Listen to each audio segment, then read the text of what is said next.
Dans le cosmos qu'est le monde de la joaillerie, les sujets sont nombreux et divers, comme autant de galaxies qui gravitent ensemble dans le système planétaire joaillier que J'aime Genève a construit. Ce salon devenu événement culturel offre à ses exposants comme à ses visiteurs un ensemble de sujets d'exploration autour de l'histoire du bijou, des savoir-faire ou des problématiques actuelles. Alors je les ai rassemblés dans un univers. Cette nouvelle saison, la 7e, du podcast thématique Il était une fois le bijou. Pour cette première émission, je vous propose d'explorer une nébuleuse de ce que l'on pourrait appeler les arts perdus, c'est-à-dire les savoir-faire joailliers qui ont disparu ou sont devenus rares, mais témoignent toujours de l'excellence d'un tour de main ou d'un enseignement spécifique. Pour étudier les voies du lapidaire, je vous invite à entendre Emmanuel Piat, qui dirige la maison parisienne du même nom, où la tradition de lapidaire est reconnue depuis plusieurs générations, et Hugo Massy, lauréat du prix de la Fondation Éric Horowitz et actuellement en apprentissage de ce savoir-faire d'excellence auprès d'Emmanuel Piat.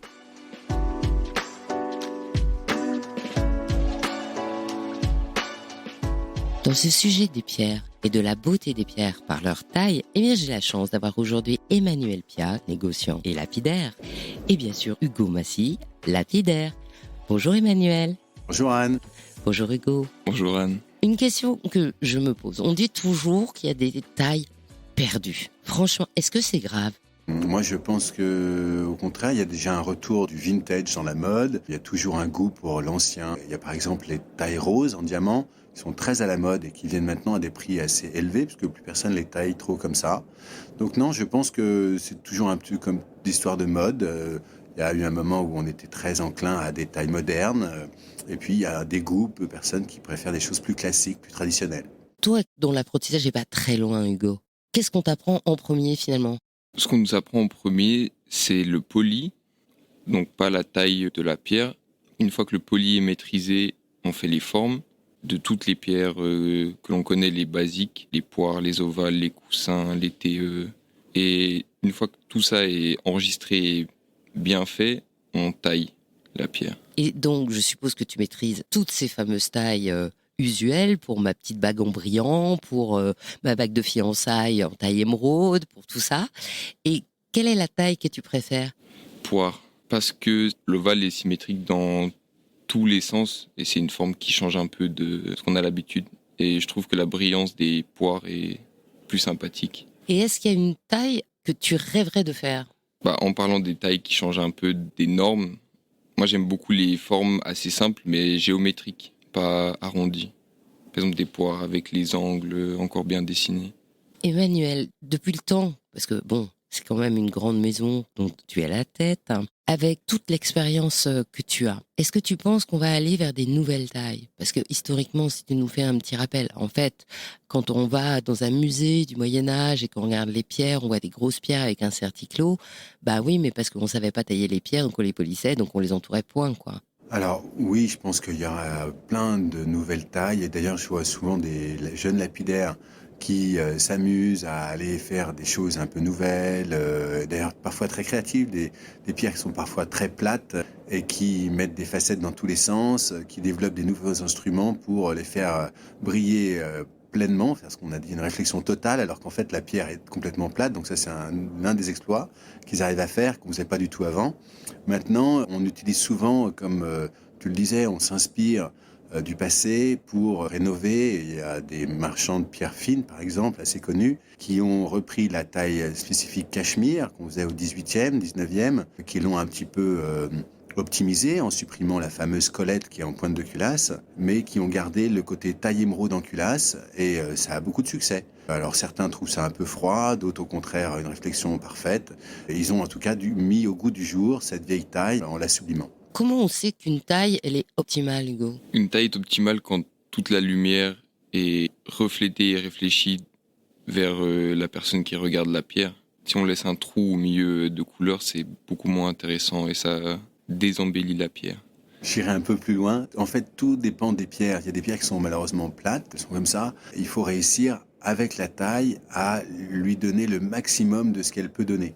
Parfois, il est très joli, par exemple, de faire une table bombée ou bercée sur une pierre plate plutôt que de perdre tout son poids et aller faire une réflexion totale. Il faut savoir s'adapter, c'est ça le talent du lapidaire, savoir s'adapter à la pierre qu'il a pour lui donner son maximum. Et c'est bien ça qu'on peut noter justement en regardant les pièces dans les musées et les pièces d'aujourd'hui, c'est que à partir du moment où on a appris à vraiment tailler le diamant, on a eu une grosse réflexion sur la réflexion de la lumière et son optimisation, et après, on a appliqué ça aux autres pierres, ou c'est l'inverse? Le diamant était très très dur à tailler. On parle du Moyen-Âge, là, hein, je pense. À cette époque-là, les angles de diamant, alors si on se met sur un certain angle du diamant, c'est quasiment impossible de l'attaquer, voire impossible. Les pierres de couleur sont peut-être plus faciles, surtout certaines d'entre elles. Petit à petit, avec l'avancée des technologies, on a pu optimiser et tailler de mieux en mieux. C'est comme ça qu'on a fini par développer, au milieu du XXe siècle, la fameuse taille brillant pour optimiser au maximum le diamant. Je pense qu'on continue, grâce à la technique, à optimiser encore, notamment dans les pierres de couleur, ne pas faire l'effet papillon, c'est-à-dire il y a une surréflexion qui noircit les facettes. Donc on continue toujours à développer, à optimiser, à tirer plus d'un brut grâce à nous des techniques. Ça progresse toujours, vraiment toujours. Alors Hugo, quand on apprend à tailler pierre, on commence par quoi? On commence par le poli, gérer totalement le poli, donc passer d'un état brut, émeriser, le gris de taille. C'est quand c'est pas poli, c'est le gris de taille. C'est débruté. C'est-à-dire qu'en fait, la pierre, on la voit pas transparente, quoi. C'est ça, à Non, ce c'est moment-là. ça. Elle a un aspect mat. Les facettes principales sont déjà posées, la forme est déjà posée, et nous, on vient polir cet aspect pour avoir l'état final que l'on voit sur les pierres, le poli des facettes. Quand le poli est géré et qu'on fait bien, on apprend à poser toutes les facettes sur les formes des pierres, la répartition entre les facettes, les différentes tailles, les proportions des tables, les hauteurs des couronnes, des culasses. Et une fois que tout ce petit paquet est bien appris et qu'on le gère bien, on passe à la taille, qui est une étape plus sensible parce qu'on peut perdre très très vite du poids très rapidement. Et la taille permet soit de reprendre des pierres qui sont déjà existantes pour les améliorer, ou de passer d'un brut à une pierre finie en passant par la taille et en finissant par le poli. Donc il y a deux problèmes dans cette histoire, finalement. Dans les étapes que tu viens de nous décrire, Hugo, il y a l'idée que on prend un brut, on essaye, alors qu'il n'est pas super transparent, d'optimiser et d'imaginer ce qu'on va pouvoir tirer de la pierre. Ça, c'est le premier point. Et là, le deal, c'est de se dire, ne perdons pas de poids. Parce que le poids, c'est la valeur. Et une fois qu'on est arrivé à ça, eh ben justement, il faut travailler pour que la lumière passe bien, la couleur passe bien. Et là, on affine, on fait les petites facettes en haut, les petites facettes en bas, le feuilletier au milieu. Et le millefeuille est composé, j'allais dire. Et donc, par rapport à cette optimisation, quelle est la portion dans une pierre qui est tolérable de perdre? C'est pas normé du tout, et d'un lapidaire à l'autre, on va pas tailler la chose de la même manière. C'est d'ailleurs tout ce qui fait mon business. Moi, j'achète les pierres en Asie, souvent, ou en Amérique du Sud. Elles sont déjà taillées, et je les retaille. Souvent, le lapidaire de près des mines a optimisé le poids, c'est-à-dire en ne gardant en tête que le poids, pour faire la pierre la plus grosse possible, pour faire ce qu'il juge être le prix le plus élevé. Et mon talent, le talent de mes lapidaires, et celui qu'on est en train de transmettre à Hugo, c'est de savoir reprendre cette pierre, la retravailler pour la rendre plus belle et donc plus chère, même si en fait elle va avoir moins de poids. Donc c'est vrai que les néophytes, typiquement, quand on arrive sur un salon à Hong Kong, c'est assez classique, vont voir mon saphir de 3 carats, avec un prix assez élevé, à $2000 le carat par exemple, et vont voir à côté le Sri Lankais, vont regarder une pierre de 3 carats, et ils vont dire, non mais il est vachement moins cher, il est à $1000 le carat, le Sri Lankais, vous êtes très cher, vous à 2000. Mais en fait, en mettant les deux pierres l'une à côté de l'autre, il y en a une qui est plus belle, et j'aime à croire que c'est la mienne. Et justement, quel est le piège? Est-ce qu'il y a des pièges? Il y a beaucoup de pièges. Chaque étape est un peu remplie de pièges. Le poli, c'est piège parce qu'il faut avoir un vrai poli parfait. Et c'est l'état de surface qu'on verra à la fin. Donc on ne peut pas laisser de rayures, on ne peut pas laisser des états impolis, pas réguliers, des trous. On est obligé de laisser une surface parfaite. Dans la taille, le piège, c'est qu'on peut perdre énormément très très vite. Et dans les formes, on peut au final faire perdre beaucoup de poids. Parce que si par exemple sur une poire, je vais trop d'un côté sur la pointe, je suis obligé de faire la même chose de l'autre côté. et donc on perd du poids alors qu'on aurait pu l'éviter. Donc c'est bourré de pièges comme métier Il y quand a même. plein de problématiques. Et par exemple, le poli, en effet, permet d'avoir une réflexion parfaite. Donc un poli en surface, en table et en couronne, ça fait briller la pierre beaucoup plus qu'elle ne pourrait paraître. En revanche, en culasse, on peut aimer avoir un poli qui soit pas parfait pour justement, si la pierre est un peu trop claire, qu'il y ait moins de réflexion pour foncer un petit peu la couleur de la pierre. Donc il y a plein d'éléments avec lesquels on va jouer suivant la nature de la pierre. Une pierre donc un petit peu claire, on va mettre un poli en culasse un peu moins poussé. Au contraire, si elle est trop foncée, on va mettre un très bon poli en culasse, par exemple. Voilà une des astuces que je viens de donner. Attention, ne la répétez pas. Alors justement, moi on m'avait dit, quand on a une pierre qui a une jolie couleur, mais que bon, elle est pas si chouette que ça, eh ben on la met pas en taille brillant, on la met en cabochon. Est-ce que c'est vrai? Alors, il y a beaucoup. Là aussi, ça dépend vraiment de la clientèle. Je sais que j'ai une clientèle qui aime beaucoup les pierres pures et souvent j'achète des pierres un petit peu incluses, fastées, pour les retourner et en faire des très beaux cabochons.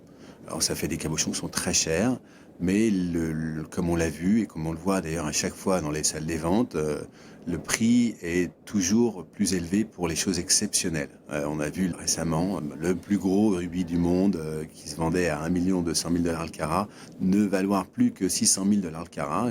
Pourquoi? Sûrement plein d'avis. En tout cas, mon point de vue, c'est que il était un petit peu louche et pas aussi exceptionnel que méritait ce prix-là. Comment une pierre peut être louche? Louche, c'est-à-dire, pardon, c'est un terme du métier, ça veut dire qu'elle est un petit peu éteinte, elle brille pas, il y a plein de petites inclusions qui sont toutes petites, qu'on voit pas forcément à l'œil, mais qui vont faire que c'est un petit peu comme de l'eau trouble, de l'eau dans laquelle on a mis une goutte de lait. Ça va faire de l'eau trouble, de l'eau louche, entre guillemets.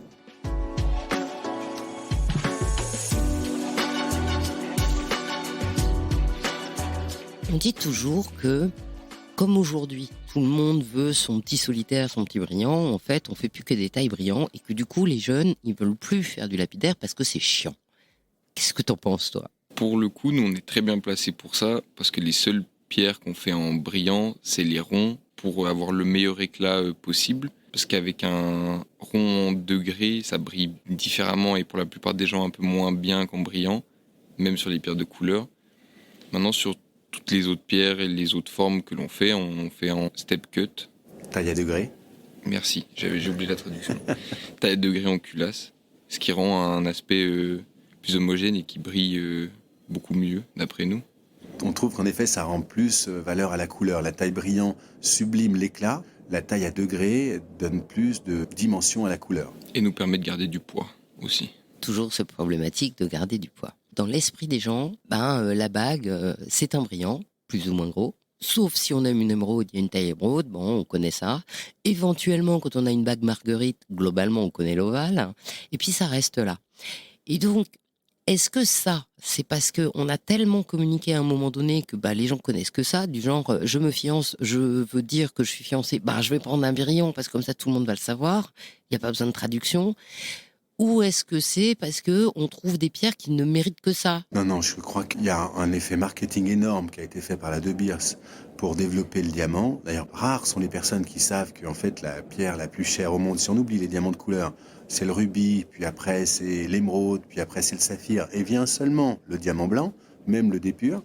Pareil, de la même manière, dans les tailles brillants, et donc il y a beaucoup de communications qui sont faites sur ces tailles-là, ce qui fait que c'est un peu ce qu'on voit aussi dans les publicités des grandes marques. Plus on voit et plus on a été travaillé par ce marketing et cette communication, et plus du coup on l'assimile et on a envie de l'avoir. Donc malheureusement, la pierre de couleur est un petit marché de niche. C'est malheureusement assez méconnu, trop, et c'est en tout cas une manière d'exprimer sa personnalité beaucoup plus que un diamant sur lequel, malheureusement, de loin, en tout cas sur une table, on ne peut mesurer que la dimension. Et quand tu parles de pierre de couleur, c'est pas la pierre précieuse, rubis, saphir et tout, tu parles des pierres fines, c'est ça? Il y a de toutes les pierres fines. Il y a en effet des pierres fines qui valent bien plus cher que certaines pierres dites précieuses.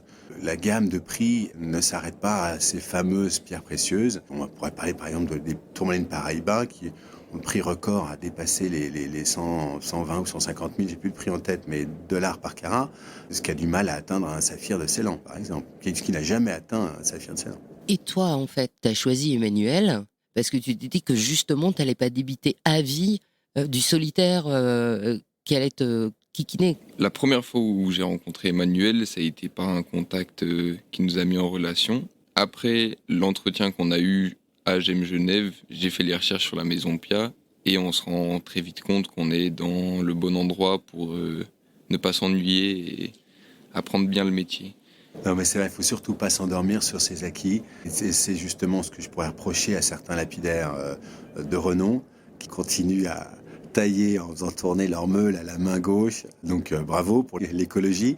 Mais je pense qu'il est important de toujours progresser. D'ailleurs, on est une entreprise du patrimoine vivant et on nous demande d'innover tout le temps, de rechercher, de se remettre en question, de revérifier nos certitudes. C'est essentiel pour un lapidaire, ce qui est parfois difficile parce que justement, il est convaincu de savoir, parfois, au bout de 20 ou 30 ans de métier. Et c'est un exercice à faire pour nous tous, et moi compris, de remettre en cause mes certitudes. Et aujourd'hui, il y a dans le marché du bijou ancien un nouvel amour, j'allais dire, pour le rose cut. Et est-ce qu'on te l'apprend ça? Alors le rose cut, moi je l'ai pas appris. Je l'ai vu passer à l'atelier, on a eu des tests pour le refaire avec notre méthode de taille. Mais moi j'ai pas fait de rose cut encore. Et donc, est-ce qu'on pourrait dire que ça fait déjà partie justement de la problématique des arts perdus? Oui, on pourrait dire ça. En effet, c'est vrai que la taille rose, le rose cut en diamant, se fait beaucoup, de plus en plus peut-être, alors qu'en pierre de couleur, un peu moins. Je ne sais pas si c'est vraiment perdu, c'est simplement qu'il y a peut-être un effet de mode qui reviendra sûrement, comme le cabochon est en train de revenir doucement. Parce qu'en tout cas, c'est un savoir-faire qu'on a maîtrisé, qu'on maîtrise. Donc c'est juste, je pense, une question de mode. C'est une question de mode, mais si tu l'apprends pas aux apprentis d'aujourd'hui, ils vont pas le savoir. Oui, c'est vrai, mais la rose cut, en l'occurrence, je pense qu'on demanderait à Hugo d'en faire une demain. Il s'agit en fait d'une table et d'une culasse à l'envers. Donc il a tout le savoir, voilà. Il a absolument toutes les compétences pour le faire. Il en a pas fait, mais il a acquis toutes les compétences. Une compétence qu'il n'a pas acquis encore pour l'instant, c'est ce qu'on appelle l'ajustage sur œuvre. C'est-à-dire quand le joaillier nous donne un bijou et qu'il faut tailler des baguettes rubis ou saphir ou émeraude pour qu'elles s'en mettent exactement dans l'espace préparé par le joaillier. Ça, c'est quelque chose qu'il n'a pas encore appris. Et le summum de l'ajustage sur œuvre, qui s'appelle le sertier invisible ou mystérieux dans certaines maisons. Hugo est encore un peu jeune pour ça. Comment on équilibre dans ce cas-là, dans ce que tu viens de dire? Parce que si le but de l'ajustage, c'est de faire en sorte que la pierre rentre dans le bijou qui va être construit, et que toi, tu m'as dit, le but, c'est de pas perdre de poids, en fait, tu vas faire mal à la pierre pour la faire rentrer dans le bijou. Alors, lors de l'ajustage sur œuvre, effectivement, on doit s'adapter à la pièce qui nous est donnée. C'est-à-dire qu'on ne peut pas mettre plus de culasse que la place ne laisse. Et on est obligé de potentiellement trouver des pierres qui sont plus foncées à la base, parce que vu qu'on va enlever beaucoup de matière pour avoir la couleur recherchée à la fin, on doit potentiellement partir d'une base qui est plus foncée, qui est plus intense, pour avoir le résultat qu'on recherche. Si je résume dans le temps, il y avait l'époque où on savait pas tailler et où on faisait en sorte de faire ressortir la couleur. Après, on a trouvé le moyen de savoir tailler, donc on a insisté sur la lumière. Et est-ce qu'aujourd'hui, il y aurait un nouveau défi? Je pense que les deux réunis sont de réussir à continuer à sublimer la lumière et la couleur. C'est un défi assez poussé et après il y a une histoire de goût aussi, c'est-à-dire que des pierres qui sont très bien taillées pour certains de mes confrères, ce qui m'arrive de leur acheter parfois pour une demande, je les retaille parce qu'elles sont pas à mon goût, même si elles sont irréprochables pour beaucoup de personnes du métier. Dans les gestes que tu fais, toi, pour tailler une pierre, est-ce qu'il y en a un que t'aimes particulièrement parce que genre c'est la touche finale? Ouais, le moment où on décimente la pierre du bâton alors qu'on a tout fini et poli, c'est la révélation de la lumière et de l'éclat qu'on a réussi à créer. Décimante, ça veut dire que tu mets ta pierre dans un truc, c'est ça? Ouais, on la fixe sur un bâton avec du ciment pour pouvoir la tailler sur couronne ou culasse à la fois. Et le moment où on la décimente, par exemple, on a poli toute la couronne, on a retourné, on a poli toute la culasse. Et le moment où on la décimente, toute la pierre est polie, elle est finie, il reste juste à nettoyer le surplus de ciment qui reste dessus. Et on a fini notre travail.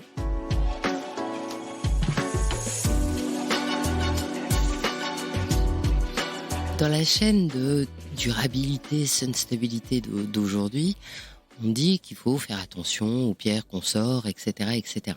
Donc, il y a peut-être aussi une autre problématique. On m'a raconté qu'il y avait des petites mines, type mines coopératives, qui sortent des pierres, bien sûr, mais c'est des pierres dans lesquelles la qualité haute joaillerie, il y en a super méga peu. Donc, ils peuvent pas vivre avec ça. Et donc, si on a une recherche toujours d'une pierre plus pure, au bout d'un moment, on va plus leur acheter leur pierre à ces gens-là. Il faut savoir que toutes les mines ont quand même une production. Une partie des pierres sont des pierres un peu incluses ou pas forcément d'une couleur exceptionnelle. Et que, pour parler de ma clientèle qui sont essentiellement des grandes marques, ils ne s'attirent qu'à pierres d'une couleur unique et d'une pureté exceptionnelle. Alors on est obligé de retailler souvent des pierres qu'on va perdre beaucoup de poids. Normalement on récupère par rapport au brut un tiers, de 50 à un tiers du poids. C'est-à-dire que si on a trouvé une pierre de 10 carats, elle finira à 3 carats fastés. Et parfois, on va, notamment quand on fait l'ajustage sur œuvre, récupérer jusqu'à 1 carat de la pierre de 10 carats. Et on se dit souvent, en tant que lapidaire, c'est vraiment dommage de perdre tout ce poids qui part dans l'eau. Hein, donc, c'est pas quelque chose qu'on pourra réutiliser. C'est en partie en poussière dans l'eau et qu'on ne récupère pas l'eau pour faire quoi que ce soit avec, de la toile émerie. D'un autre côté, on fait quelque chose qui est exceptionnel et sublime. Et qu'avec ça, comme on l'a vu un peu précédemment, l'exceptionnel est quelque chose qui mérite d'être conservé beaucoup plus que quelque chose qui est commun et qui est un petit peu inclus. Donc il faut qu'on arrive quand même à sublimer par l'histoire les pierres qui sont parfois incluses ou pas trop belles, parce que justement, elles ont une autre clientèle ou elles peuvent venir d'une belle histoire, comme je pense à Moyo, pour ceux qui connaissent, parce qu'il faut en effet apporter dans ces pays producteurs les richesses que l'on a la chance d'avoir pour pouvoir partager. C'est mon sens de la responsabilité et de l'éthique, c'est de partager nos richesses. Donc il faut essayer d'aller transmettre déjà notre savoir de lapidaire, parce qu'ils ne l'ont pas, malheureusement, et puis aussi à donner accès à le goût de ces pierres-là, qui peuvent être parfois très belles. Et d'ailleurs un retour des pierres assez incluses grâce à ce goût pour ces mines artisanales. Et il y a certains jeunes créateurs et créatrices qui mettent en avant tout ça avec beaucoup de talent. Du coup, Hugo, est-ce que pour toi, ça serait difficile d'inventer une taille pour ça? Alors, inventer une taille, c'est toujours quelque chose de compliqué parce que si on reprend les étapes où avant on savait pas tailler, le moment où on a compris à peu près les angles pour justement les jeux de lumière, la couleur, la taille brillante, par exemple, c'est des années de recherche et de tests. Derrière, inventer une taille qui est très bien faite et qui cache toutes les inclusions, je pense que ce serait des années de travail et de développement. En effet, c'est l'un des savoirs de certains lapidaires. J'ai en tête une pierre qu'on doit pouvoir retrouver sur Internet. Je ne sais pas du tout qui l'a taillée, malheureusement. Mais en tout cas, beaucoup de talent. C'est un cristal de roche avec un cristal de tourmaline dedans, noir, de mémoire. Et il a taillé sa pierre tout autour de cette inclusion, ce cristal noir de tourmaline qui est dedans. Et ce qui fait que ce cristal noir de tourmaline se reflète dans toutes les facettes autour et donne du coup une caractéristique et sublime la pierre. Donc il a réussi à sublimer l'inclusion. Je pense que là aussi, il faut savoir s'adapter à la pierre. On met plein de petites facettes pour cacher les inclusions, mais parfois il vaut peut-être mieux au contraire en mettre une grande, comme parfois une double table, pour mettre en avant la libelle ou une belle inclusion. Quand je t'écoute, en fait, je me dis que le métier de lapidaire, c'est très au service de la pierre. Parce que vous devez la sublimer, quelle que soit sa caractéristique. Alors, qu'est-ce que tu penses de ceux qui te font des pierres en forme de lotus, enfin, des trucs de dingue, en forme de lion, où là, le but est plus de faire la forme que de respecter la pierre? Je pense qu'ils utilisent pour ça des pierres qui, en elles-mêmes, n'ont pas une caractéristique ou une personnalité. Ils prennent plutôt des pierres qui sont très communes. Prendre une citrine, il peut y avoir des très belles citrines, mais il y a beaucoup de citrines assez communes. Et du coup, avec ça, ils vont, grâce à leur talent de glypticien, réussir à faire une pierre sublime, alors que la citrine en elle-même avait peut-être été un peu commune. Elle est devenue plus du tout commune grâce au travail qu'ils ont ajouté. Est-ce que toi, c'est quelque chose qui te tente dans ton projet de vie professionnelle, de devenir l'artiste connu pour ses tailles de dingue? Bonne question. Ouais, très bonne question. Oui et non, pas dans tous les domaines. Par exemple, pas dans la glyptique. La glyptique, je laisserai à d'autres personnes qui sont maîtres dans ce domaine. Mais si un jour on fait une taille qui permet de mettre en avant, par exemple, les inclusions ou de très bien les cacher, ou une taille qui est novatrice dans un domaine, c'est toujours quelque chose de positif, effectivement. Donc toi, par exemple, créer un lotus d'une pierre, je ne parle pas de glyptique, hein, c'est pas ton deal? Pas tant que ça. Moi, j'aime beaucoup les choses qui sortent de la norme, mais sans vraiment sortir de la norme. C'est-à-dire, c'est des choses qu'on a l'habitude de voir, mais avec un twist. Et ça, pour moi, c'est des pierres qui sont plus intéressantes que de faire, par exemple, des formes ultra extravagantes. Parce que ça reste des pierres avec des clientèles très fermées, qui intéressent moins de gens que la pierre de base. Du coup, est-ce que cette considération, c'est un positionnement? Un peu comme toujours la différence de positionnement entre l'artisan et l'artiste.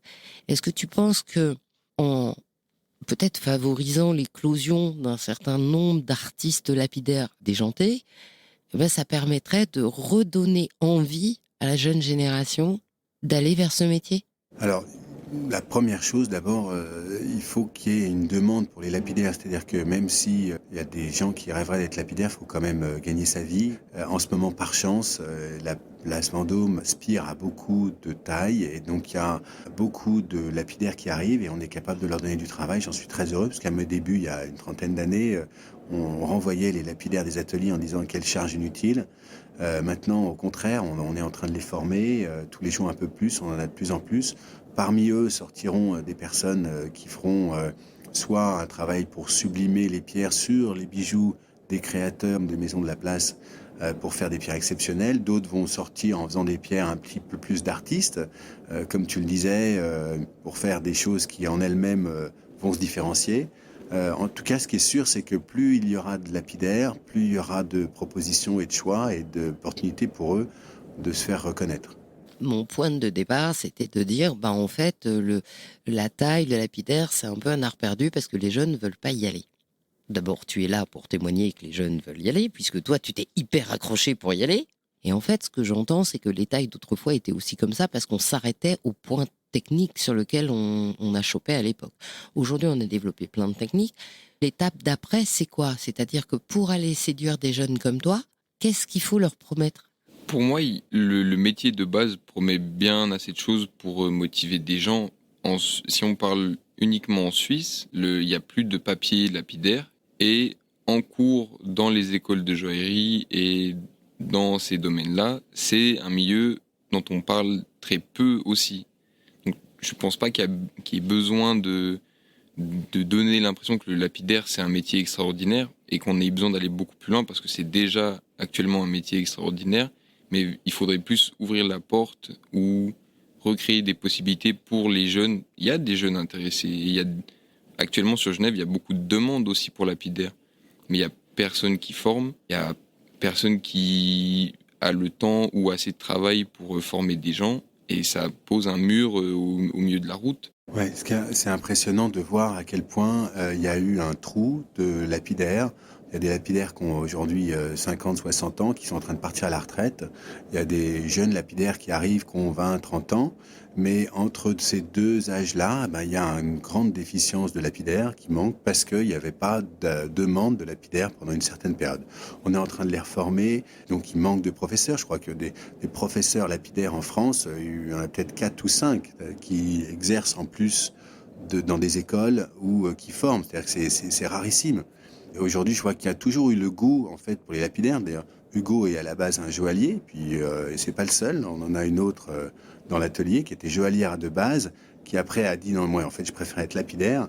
Avant, ces gens-là, on leur disait non, reste joaillier parce que lapidaire, il n'y a pas de métier, il y a pas, voilà. Aujourd'hui, on leur dit mais oui, au contraire, venez, on a besoin de vous. Moi, je suis ravi que la France, qui est quand même le pays de lapidaires par excellence, il y a une région, le Jura, qui était plein de lapidaires. Il y avait des quantités astronomiques de lapidaires en France. On a taillé des pierres depuis quasiment toujours. On était connus pour être les meilleurs lapidaires au monde. On a développé des outils qui sont connus dans le monde entier. On taille à Bogota ou à Tel Aviv ou même à Bangkok avec des outils qui ont été développés dans le Jura français.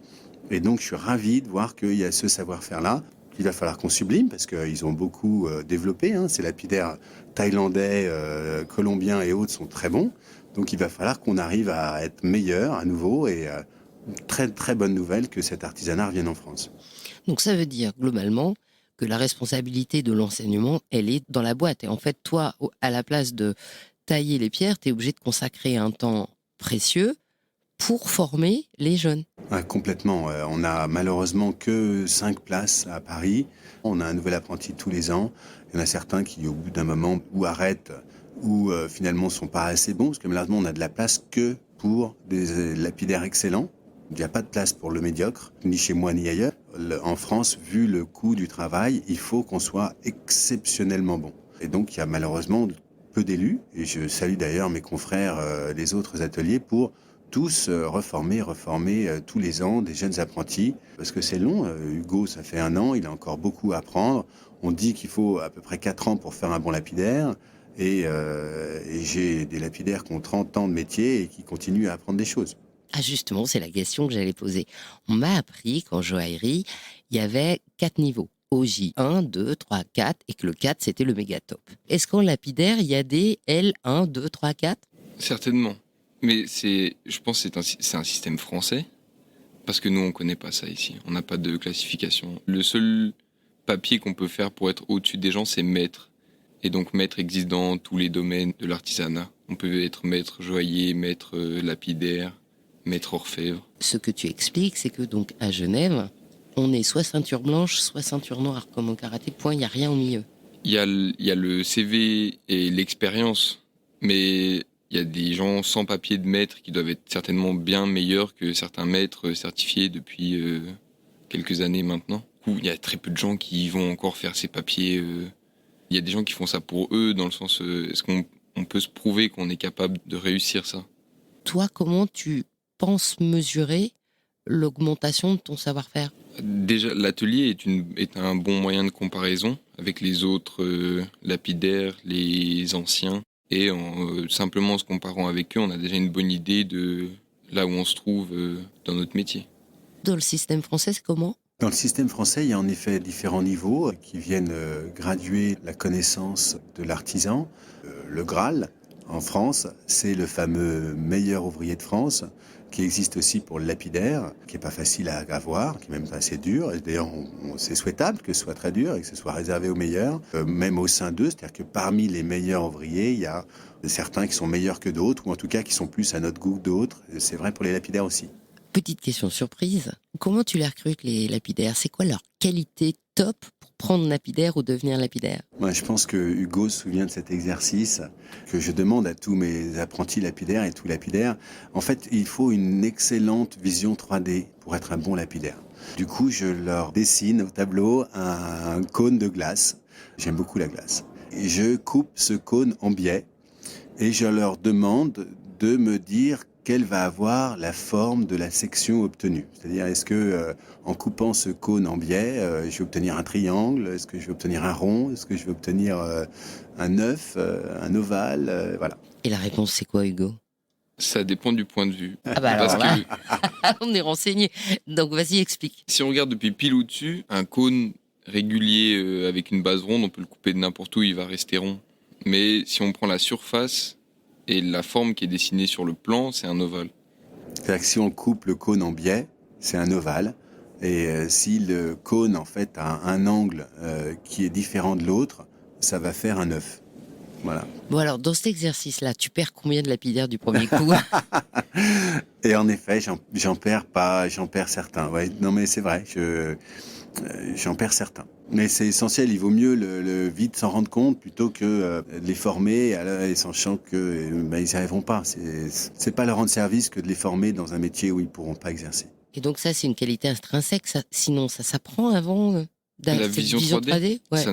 Pour moi, ça s'apprend pas. Il y a des gens qui l'ont, ça se travaille, ça s'améliore, mais c'est quelque chose où si on l'a pas de base, c'est très compliqué de le développer sans rien. Imaginons qu'on l'ait, quel exercice on fait pour développer son acuité 3D ? Ouais, je pense que c'est à force de tailler les pierres, on voit qu'en appuyant ici et là, cette forme va faire telle facette, que ces 2 facettes qui se rencontrent vont faire telle arête, ces 3 facettes qui se rencontrent vont faire ce point, et c'est à force d'utiliser et de modeler ces pierres qu'on développe cette connaissance.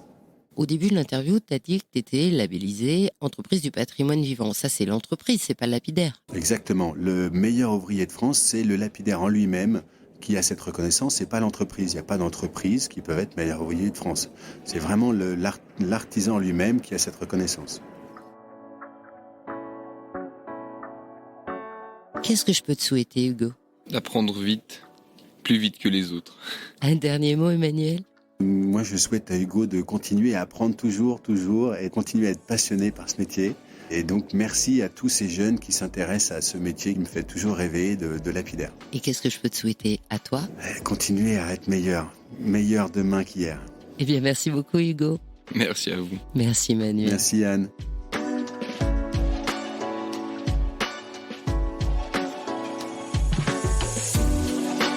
Merci d'avoir écouté ce premier épisode des Univers de J'aime Genève. Je vous donne rendez-vous le mois prochain pour la 2e émission. Un moment privilégié de découverte et d'information sur la joaillerie pour patienter jusqu'à la prochaine édition du Salon. Je suis Anne Desmarais de Jotan et je donne une voix aux bijoux chaque dimanche. Les semaines prochaines, je vous retrouverai d'abord sur le podcast Brillante avant de vous inviter sur le bijou comme un bisou. Faites-moi plaisir, soutenez les podcasts en mettant des avis, des pouces et des étoiles sur Apple Podcasts et Spotify et partagez le podcast sur vos réseaux sociaux. À tout bientôt.